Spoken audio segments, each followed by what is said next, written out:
jadilah engkau pemaaf, dan suruhlah orang-orang yang mengerjakan yang ma'ruf, serta berpalinglah daripada orang-orang yang bodoh. Suatu ketika Amirul Mukminin Umar bin Khattab, beliau ini punya teman diskusi. Yang teman-teman diskusinya Umar bin Khattab ini adalah orang-orang yang soleh, orang-orang yang berilmu, paham Quran. Dan salah satu temannya ini, salah satu teman diskusinya Umar bin Khattab, dia punya sepupu. Yang sepupunya ini mengatakan kepada orang yang dekat dengan Umar bin Khattab, kau kan dekat dengan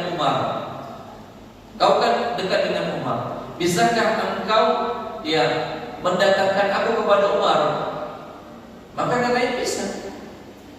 Maka pada akhirnya sepupunya ini diajak untuk bertemu dengan Umar bin Khattab. Nah, ternyata sepupunya ini ketika langsung berhadapan dengan Umar bin Khattab, apa yang dikatakannya di hadapan Umar bin Khattab? Wahai Umar, kau tidak menegakkan hukum dengan adil, kau tidak membagi harta dengan adil, kau tidak seperti ini seperti itu. Umar marah.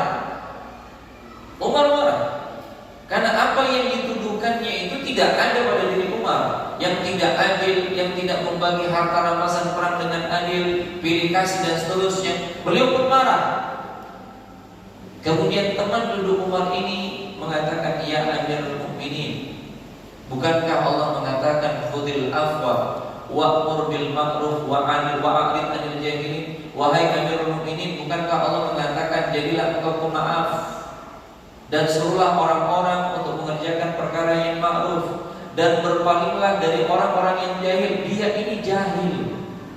Akhirnya ketika Umar marah, dibacakan ayat Allah, lalu dikatakan orang ini jahil, reda marah, selesai. Demikian jemaah yang dimuliakan oleh Allah. Karena ini perintah dari Allah Subhanahu wa taala. Jadi meskipun berhadapan dengan orang yang jahil, kita tetap diperintahkan untuk berkata yang baik. Orang yang jahil diantaranya siapa? Pelaku maksiat. Ya pelaku maksiat yang terang-terangan melakukan kedurhakaan kepada Allah, jauh dari ketaatan, kita tetap diperintahkan untuk berkata yang baik, bukan menghukumi. Kenapa? Karena yang menghukumi itu bukan kita, Allah yang menghukumi. Kecuali kondisinya dia sudah meninggal dunia. Selagi dia masih hidup, maka kita tidak boleh menghukumi. Bukankah Nabi kita SAW mengatakan, wa innar rajula la ya'malu bi amali ahli an-nar hatta yakunu bainahu wa bainaha illa dira' fa yasbiqu alaihi al-kitab fa ya'malu bi amali ahli al-jannah fa yadkhuluha. Sesungguhnya ada seseorang yang melakukan amalan-amalan penghuni neraka, sehingga antara dirinya dengan neraka satu hasta.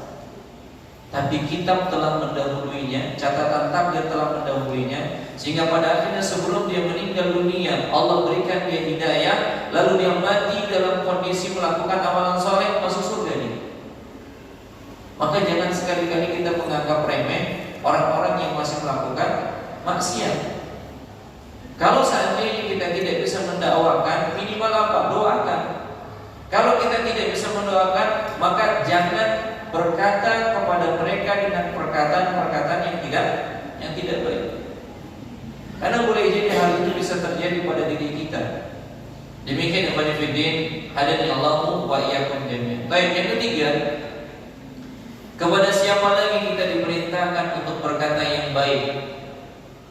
Yang ketiga, perintah berkata baik kepada kedua orang tua. Perintah berkata baik kepada kedua orang tua. Allah Subhanahu wa taala mengatakan di dalam surat Al-Isra ayat yang ke-23, "Imma yablughanna 'indakal kibara ahaduhuma aw kilahuma fala taqul lahumā uffin wa la tanharhumā wa qul lahumā qawlan karīmā." Jika salah seorang di antara keduanya atau kedua-duanya sampai berumur lanjut dalam pemeliharaanmu, merawat kita, menasihati kita, membimbing kita, dan kita mendapati kedua orang tua kita dalam kondisi lanjut usianya, apa kata Allah kepada kita, kepada para anak-anak, dan kita semuanya anak?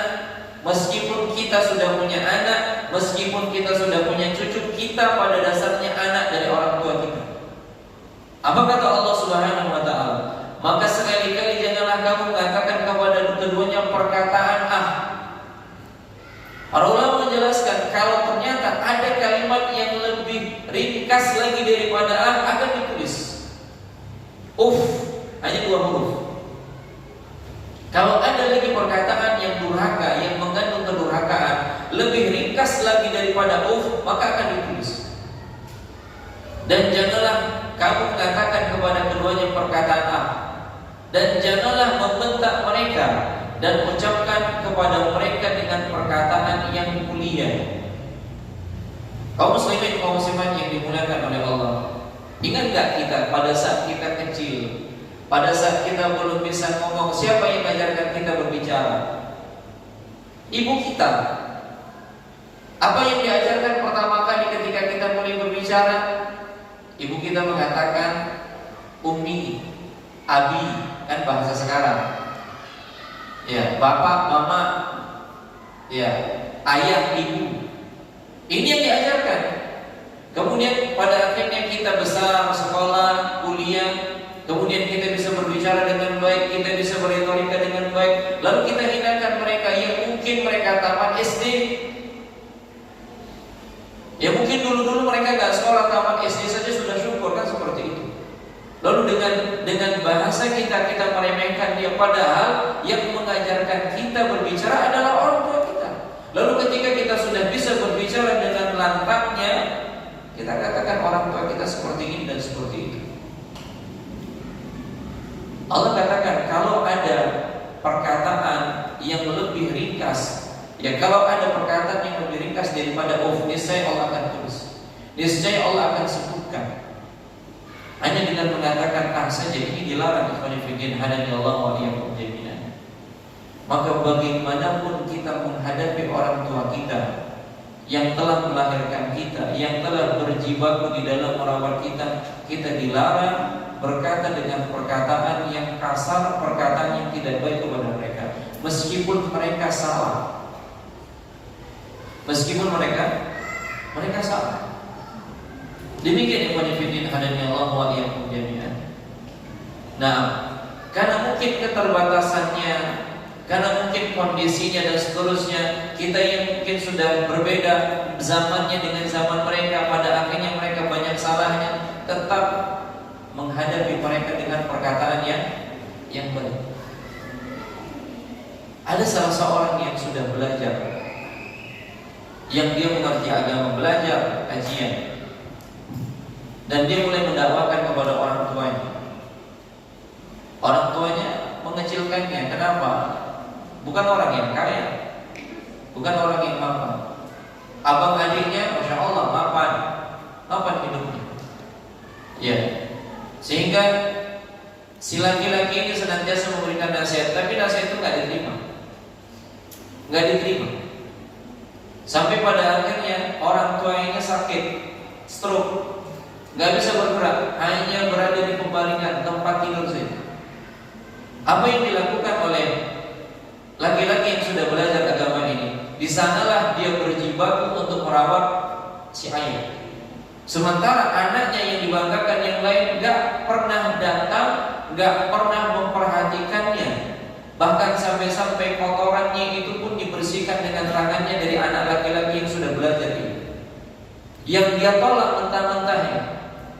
Ya, tapi dengan kesabarannya dia tidak pernah melawan apa yang dikatakan oleh orang tuanya, sampai pada akhirnya Allah takdirkan bapaknya sembuh, sehingga beralihlah yang tadinya dibenci menjadi orang yang disenangi. Kenapa? Selama dia sakit yang memperhatikan si bapak siapa? Laki-laki. Jadi jamaah yang dimuliakan oleh Allah,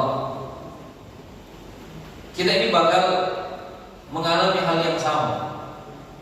Ya, bahkan mengalami hal yang sama. Hari ini kita berhadapan dengan orang tua kita, suatu saat nanti kita akan berhadapan dengan anak kita. Kama tadi nutudan, sebagaimana kalian berbuat seperti itulah kalian akan mendapatkannya. Sebagaimana kita berperilaku baik kepada orang tua kita, maka seperti itulah yang akan kita bakal dapatkan dari anak kita. Al-jaza' min jinsil amal. Al-jaza' min jinsil amal. Demikian ikhwan fillah hadani Allah wa iyyakum jami'an. Maka bagaimanapun kita berhadapan dengan orang tua kita, maka diperintahkan untuk sabar dan berkata dengan perkataan yang baik kepada orang tua kita. Seperti tadi Nabi Ibrahim alaihissalam, sampai pada akhirnya diusir, beliau tetap mendoakan orang tuanya.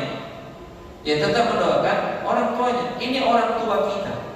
Keberadaan kita di muka bumi ini, suksesnya kita di muka bumi ini, rezeki kita dilapangkan oleh Allah Subhanahu wa taala karena mereka. Karena mereka. Sehingga sudah selayaknya bahkan di antara salafus saleh ketika berhadapan dengan orang tuanya, dia tidak berani memandang orang tuanya. Dia memposisikan dirinya sebagai seorang budak, sementara orang tuanya majikan.